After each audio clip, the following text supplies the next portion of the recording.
Quatrième jour, quatrième conseil. Apprends à contrôler tes émotions.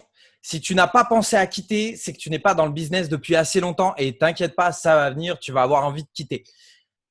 Moi, j'ai eu envie de quitter des centaines de fois depuis le début. Maintenant, c'est que 2 ou 3 fois par semaine. Ça va être les montagnes russes émotionnelles. Donc, au début, tu es dans l'euphorie. C'est un rêve qui devient réalité et tu te dis que c'est de la folie au point où tu n'endors pas la nuit. Puis, tu vas avoir des personnes autour de toi qui seront négatives par rapport à ça et tu vas entrer dans une espèce de période de doute. Tu vas te poser des questions, tu vas te demander si tu dois réellement faire ça. Tu vas te dire peut-être que mes amis négatifs et ma famille ont raison de se moquer de moi. D'ailleurs, ne sois pas inquiet à propos de ça. C'est plus facile de tirer quelqu'un vers le bas plutôt que de monter son propre business.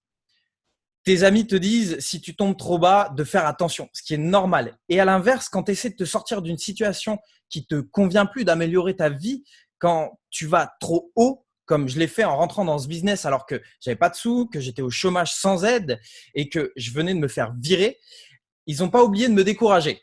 Tu penses vraiment que ça va marcher? Laisse tomber, j'ai déjà essayé, ça fonctionne jamais ce genre de truc et c'est forcément une arnaque, ce genre de choses. Donc il ne faut pas les écouter. Mais quand tu es dans une période de doute, tu as l'impression que tout est réuni pour que ça fonctionne pas.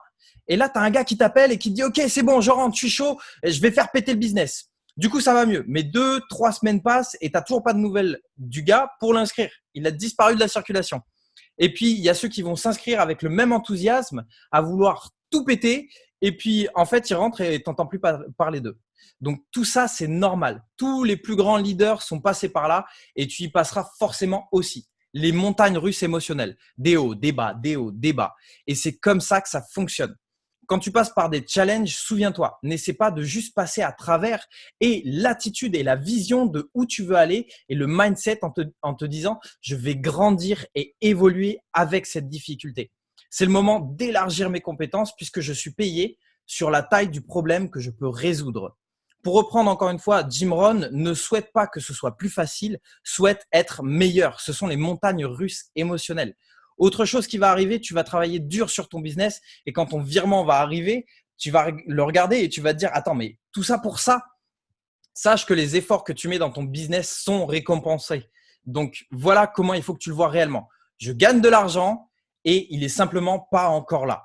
Au début, tu vas travailler plus que ce que tu vas gagner et à un moment donné, tu seras payé beaucoup plus que ce que tu as fait. Donc, si tu apprends à gérer tes émotions, tout va bien se passer. La première année où tu rejoins la compagnie, c'est basiquement de la survie. Ce que je veux dire, c'est que tu vas essayer de comprendre dans quoi tu es rentré, de comprendre les bases, les apprendre, approfondir ces bases. Tu vas apprendre les compétences pour emmener ton business et ta vie à un niveau supérieur. Et si tu regardes ça à long terme, si tu investis dans une franchise, tu vas devoir investir 5 fois le montant que tu veux gagner. Tu veux te faire 100 000 à l'année, tu vas devoir investir un demi-million. En plus de ça, le business t'appartient pas et c'est plutôt toi qui appartiens au business. Et après avoir travaillé pendant des jours, des semaines, des mois, tu pries pour que ton business soit rentable dans les 5 ans. Et pendant ces fameux 5 ans, tu n'es toujours pas remboursé de ton investissement de départ. Donc, c'est un très bon point dans ce qu'on fait nous, puisque pour être honnête avec toi, comment on fait pour rentrer dans le marketing de réseau? Juste quelques centaines d'euros et tu te dis, OK, je démarre, c'est parti. Et comment tu fais pour en sortir? Tu dis, OK, j'arrête tout simplement. Donc, tu sais que tu vas passer par là où on est passé. Écris ton histoire dans un cahier et souviens-toi que ton histoire va inspirer et motiver les autres.